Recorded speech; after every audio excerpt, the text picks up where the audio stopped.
안녕하세요. 예담교회 중고등부 여러분, 오늘 예배를 드리신 후에 공과를 들으러 오신 여러분을 환영합니다.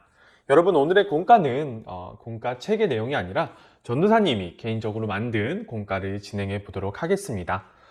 그래서 오늘 공과의 제목을 보면 이전과는 달리 약간 색다른 제목들을 볼 수 있어요. 흔들림 속에서 갈대 같은 나, 사람이 사람답게, 전도사님이 이렇게 고심해서 공과의 제목을 정해보았습니다. 여러분, 공과의 차례를 보면 네 가지가 있습니다. 왜 갈등할까? 갈등의 원인, 그리고 갈등의 심화, 그리고 갈등의 해결, 그리고 여기에는 보이지 않지만 결론 부분까지 넣어보았습니다. 여러분, 우리가 어떠한 선택을 하게 될 때 하나님의 뜻을 알고 있음에도 불구하고 나의 뜻을 선택할까 아니면 하나님의 뜻을 선택할까, 이것을 고민할 때가 있습니다. 하나님의 뜻과 나의 뜻이 서로 충돌하는 일이 발생합니다. 전도사님이 하나님의 뜻과 전도사님의 뜻이 충돌하는, 도대체 왜 이런 일들이 벌어질까, 전도사님에게 어떤 있었던 일들을 통해서 왜 이런 일들이 있을까를 한번 여러분들과 같이 나누고 싶어서 이 부분을 해봤어요. 여러분, 첫 번째, 왜 갈등할까 부분을 보도록 하겠습니다. 여러분, 중요한 일을 결정할 때 왜 우리는 분명히 선과 악을 구별할 수 있는데 왜 선을 선택하는데 망설일 때가 있을까요? 여러분, 우리가 선한 것을 선택해야 될 때 선한 것을 선택하는 것을 주저하고 고민할 때가 있나요? 아니면 분명히 악한 것임에도 불구하고 그것을 선택하고 싶을 때가 있나요? 여러분, 전도사님도 갈등이 될 때가 있습니다. 분명히 선한 것을 선택해야 되고 이 악한 것을 선택하면 안 된다는 그러한 생각을 가지고 있음에도 불구하고 갈등이 생기는 전도사님의 모습을 발견하게 되었어요. 그렇다면 왜 선한 것과 악한 것 중에 선한 것을 선택하는 것을 주저하고 고민하게 될까요? 그 원인은 무엇일까요? 여러분, 시편 73편 1절에서 3절까지의 말씀을 보면 이렇게 나와 있습니다. 하나님이 참으로 이스라엘 중 마음이 정결한 자에게 선을 행하시나 나는 거의 넘어질 뻔하였고 나의 걸음이 미끄러질 뻔하였으니 이는 내가 악인의 형통함을 보고 오만한 자를 질투하였음이로다. 여러분은 악인이 형통한 사례를 볼 때 어떠한 생각이 드시나요? 아마도 이러한 생각이 드실 수도 있을 것입니다. 정말로 저렇게 악한 행동을 하는데 저렇게 풍족한 삶을 사는 것이 과연 맞는 것인가? 지금 내가 올바른 선택을 하고 있는 것인가? 나는 분명히 선한 것을 선택하고 싶은데 저 악한 것을 선택한 사람이 잘 되는 것을 보니까 나도 저 악한 것을 딱 한 번만 선택하면 저렇게 내가 볼 때 형통하게 되지 않을까, 그러한 생각을 해보실 때가 있지 않으신가요? 여러분, 이러한 생각을 가지게 될 때 더욱더 이러한 것들을 더욱더 고민하게 만드는 일이 벌어질 때가 있습니다. 시편 73편 12절에서 14절 말씀을 읽어보도록 하겠습니다. 볼지어다 이들은 악인들이라도 항상 평안하고 재물은 더욱 불어나도다. 내가 내 마음을 깨끗하게 하며 내 손을 씻어 무죄하다 한 것이 실로 헛되도다.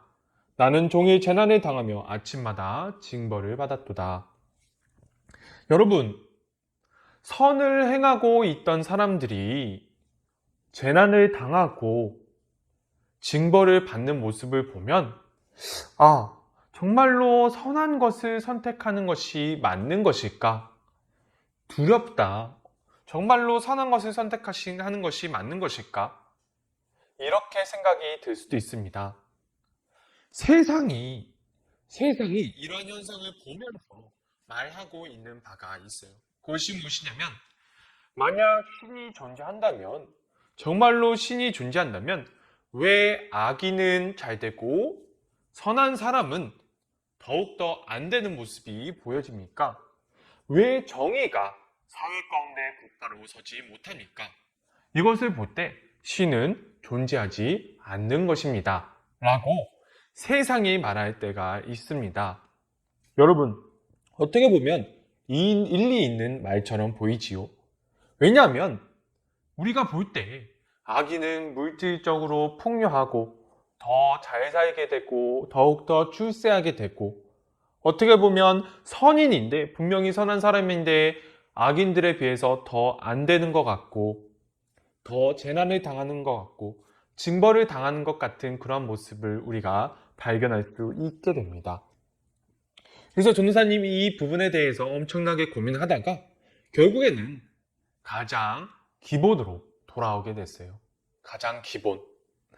여러분 시편 1편 1절에서 2절 말씀을 읽어보도록 하겠습니다. 복 있는 사람은 악인들의 꾀를 따르지 아니하며 죄인들의 길에 서지 아니하며 오만한 자들의 자리에 앉지 아니하고 오직 여호와의 율법을 즐거워하여 그의 율법을 주야로 묵상하는도다.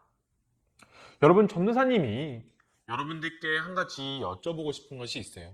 그것이 무엇이냐면 과연 우리는 복을 무엇이라고 생각하고 있는가입니다. 여러분 만약 우리가 복을 물질적인 풍요를 복이라고 생각하고 있나요?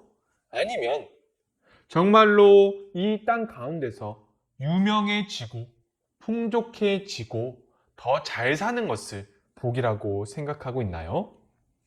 여러분, 성경에서 말하는 복은 그런 것이 아니라고 말합니다. 성경에서 말하는 복은 바로 하나님과 함께 하는 것이 바로 복이에요. 우리가 이러한 복의 개념을 잘 알고 있다면, 제대로 알게 된다면 우리는 이 갈등으로부터 벗어날 수 있을 것입니다. 여러분 이것을 통해서 이렇게 결론을 내릴 수 있을 것 같아요. 우리가 선을 행하는 것을 고민하고 갈등하는 이유는 우리가 복의 개념을 잘못 알고 있기 때문입니다. 여러분 복은 물질적인 풍요가 복으로 볼 수도 있어요. 물질적인 풍요를 아예 거부해버리라는 것이 아닙니다. 그러나 하나님 아버지께서 말씀하시는 복은 그러한 물질적인 것만을 이야기하는 것이 아니라 하나님과 함께 사는 것이 복이라고 하나님께서는 말씀하시고 싶어 하시는 거예요. 우리가 이것을 알게 될 때 우리는 고민하지 않고 선을 행할 수 있게 됩니다. 악한 사람들이 더 잘 살고 더 행복하게 사는 것처럼 보이더라도 그것이 진짜 복이 아니라는 것을 우리가 알게 될 때 우리는 그러한 사람들을 부러워하지 않게 되고 선이야말로 정말로 참된 복이라는 것을 우리가 깨달을 수 있게 될 거예요. 사랑하는 예담교회 중고등부 여러분, 우리가 복의 개념이 무엇인지 다시 한번 생각해 볼 수 있는 우리가 될 수 있기를 간절히 소망합니다. 여러분, 결론 부분만 적어서 전도사님에게 보내주시면 감사하겠습니다. 여러분 지금까지 공과 들어주셔서 너무 감사하고요. 다음 주에 만나요.